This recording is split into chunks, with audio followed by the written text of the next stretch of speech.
हमारे साथ बातचीत करने के लिए हैं विश्व हिंदू परिषद के अंतर्राष्ट्रीय कार्याध्यक्ष आलोक जी। आलोक जी, पहला सवाल मेरा सीधा है कि मदरसों में अब जनगण मन गाया जाएगा, ये यूपी सरकार ने निर्णय लिया है, लेकिन इसका भी अब मदरसे वाले विरोध करना शुरू कर दिए हैं। विश्व हिंदू परिषद इस विषय को किस तरीके से देखता है?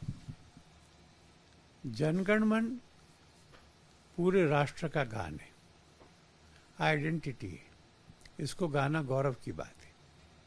मदरसों में गाया जाना चाहिए, स्कूलों में गाया जाना चाहिए, कॉलेजों में जाना चाहिए। हमारे जितने भी सांस्कृतिक समारोह होते हैं उन सब में गाया जाता है, और इसलिए इसके गाने पर कुछ आपत्ति नहीं हो सकती है। गाना सब जगह इसका ये अच्छा है, क्योंकि ये हमें हमारी पहचान देता है। 52 सेकंड खर्च होते हैं, पर हम सब भारतीय हैं, इसका और इसके गौरव की अनुभूति होती है। मैं आपको कहूं कि मदरसे सिंगल आउट नहीं किए गए, स्कूलों में होता ही है, मदरसों में नहीं होता था। तो ये कहा है कि उनसे भी करो। इसमें किसी से सर्टिफिकेट, देशभक्ति के सर्टिफिकेट इत्यादि की बात नहीं है। नहीं, लेकिन असदुद्दीन ओवैसी ने प्रश्न खड़ा कर दिया है कि क्या अब उत्तर प्रदेश सरकार को सर्टिफिकेट देना पड़ेगा हमें कि हम देशभक्त हैं गाना गा के? इसमें किसी के सर्टिफिकेट देने लेने की बात नहीं है। आपको ध्यान होगा कि पहले कानून ये था कि तिरंगा केवल सरकारी भवनों पे और सरकारी गाड़ियों पे ही लगाया जा सकता था। उसको चुनौती दी गई थी कोर्ट में, और कोर्ट ने कहा अपने देश में अपने राष्ट्रध्वज को लगाने का सबको अधिकार है। दिल्ली की सरकार ने, जो अपने आप को काफी सेकुलर कहती है, पूरी दिल्ली में बहुत सारे तिरंगे झंडे लगाए, बहुत ऊंचे मास्ट पे लगाए। राष्ट्रगान और राष्ट्रध्वज, इसके बारे में सवाल नहीं खड़ा होना चाहिए। मैं ओवैसी से असहमत हूं। तो आपको ये लगता है कि जैसे उत्तर प्रदेश सरकार ने किया है, उत्तर प्रदेश के सभी मदरसों के लिए मैंडेटरी कर दिया है, बाकी के राज्यों को भी करना चाहिए? दिल्ली सरकार की आपने बात की है, दिल्ली की सरकार को भी बोलना चाहिए कि दिल्ली में जो मदरसे हैं वहां पर राष्ट्रगान गाना चाहिए, जैसे उन्होंने तिरंगा फहराया पूरे दिल्ली भर में। मैं दोबारा कहूंगा, मदरसे सिंगल आउट नहीं करना है। केवल मदरसों में गाए ऐसा विषय नहीं है, सब जगह गाए। सब जगह पे मॉर्निंग असेंबली में गाया जाता है, मदरसों में नहीं हो रहा है, वहां भी हो, अच्छा रहेगा। सबके जैसा वो भी करें। सभी राज्यों को ये लागू करना हाँ, पूरे देश में लागू होना चाहिए। पूरे देश में होना चाहिए, सबके लिए होना चाहिए। लेकिन ज्ञानवापी को लेकर जो है बड़ी समस्याएं खड़ी हो गई हैं, और लोग उस पर कह रहे हैं, प्रश्न चिन्ह खड़ा कर रहे हैं कोर्ट पर ही। ओवैसी कह रहे हैं कि एक मस्जिद तो हमने खोदी, अब दूसरी नहीं खोना चाहते। भड़का भी रहे हैं, साथ में वो ये भी कह रहे हैं कि कोर्ट के निर्णय को हम नहीं मानते, जबकि वो तो हमेशा संविधान और कोर्ट की बात करते हैं। मुझे इस पे 3 बिंदु कहना है। पहला बिंदु ये कहना है कि आदेश तो केवल इतना है कि सर्वे करो, और सर्वे करने के लिए क्या करो, वीडियो कैमरा लेके जाओ और पूरे जगह का चित्र खींचो, जैसा आप इस समय मेरा भाषण वीडियो कर रहे हैं। नेशनल ज्योग्राफिक पे और दूसरे चैनल्स पे दुनिया के प्रसिद्ध मंदिर, गुरुद्वारे, मस्जिद, उनके चित्र लेकर के उनके ऊपर सीरियल बनाए जाते हैं, कोई आपत्ति नहीं करता है। मैं हैरान हूं कि इस सर्वे से मुस्लिम पक्ष में इतनी घबराहट क्यों हो रही है। क्या सत्य को रिकॉर्ड नहीं किया जाना चाहिए? सत्य से इतना भय क्यों होना चाहिए?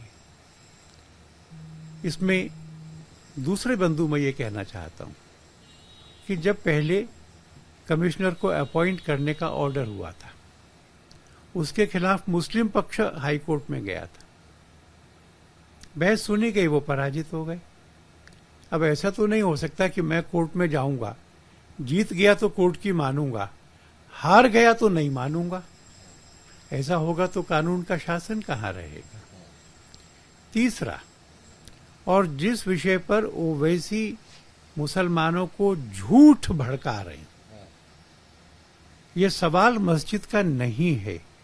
इन 5 बहनों ने जो मुकदमा किया है वो ये है कि इस मस्जिद की पीछे की दीवार,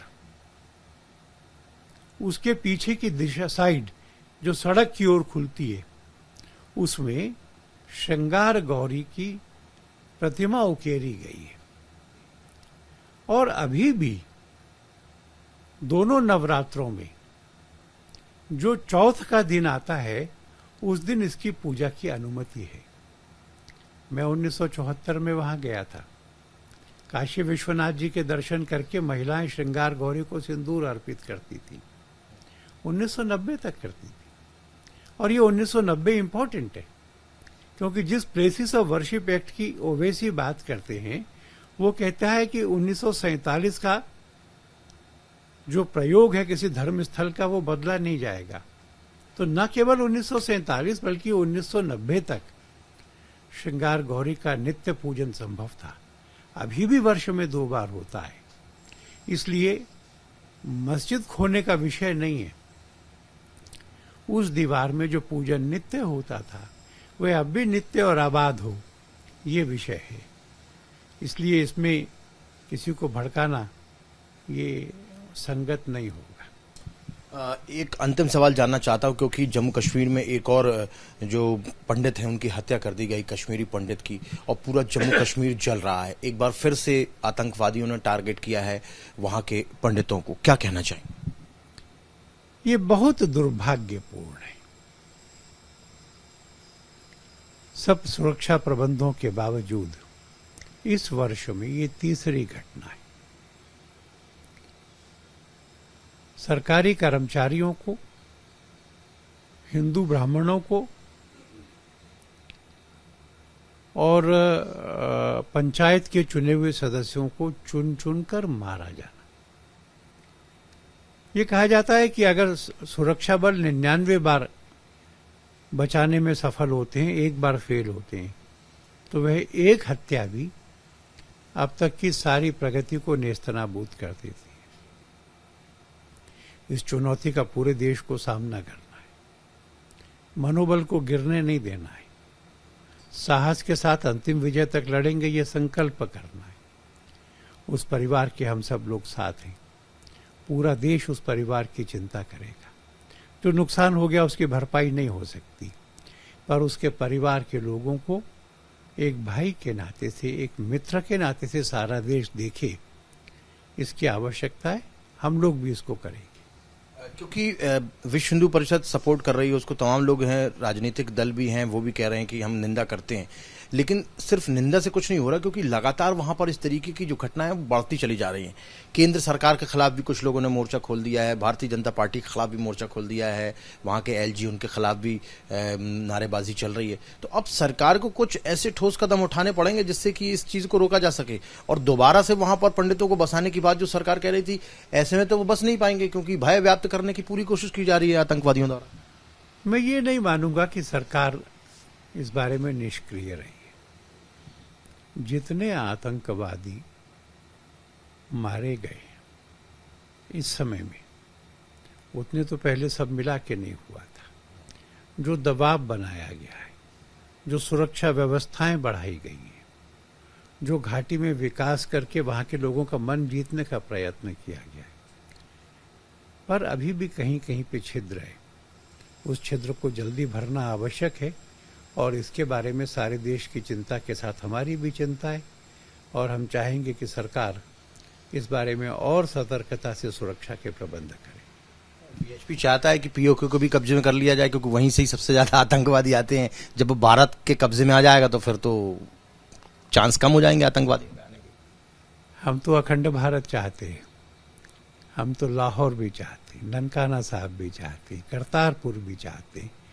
संपूर्ण पाकिस्तान ये भारत का भाग है, जो अब तक मुस्लिम राज में है। और सत्संग चालक जी ने कहा है, 15 वर्षों में अपना देश दोबारा से अखंडता प्राप्त करेगा। बहुत बहुत धन्यवाद हमारे साथ बातचीत करने के लिए। वीडियो सीपी के साथ Himanshu Tiwari, Republic media network, Delhi.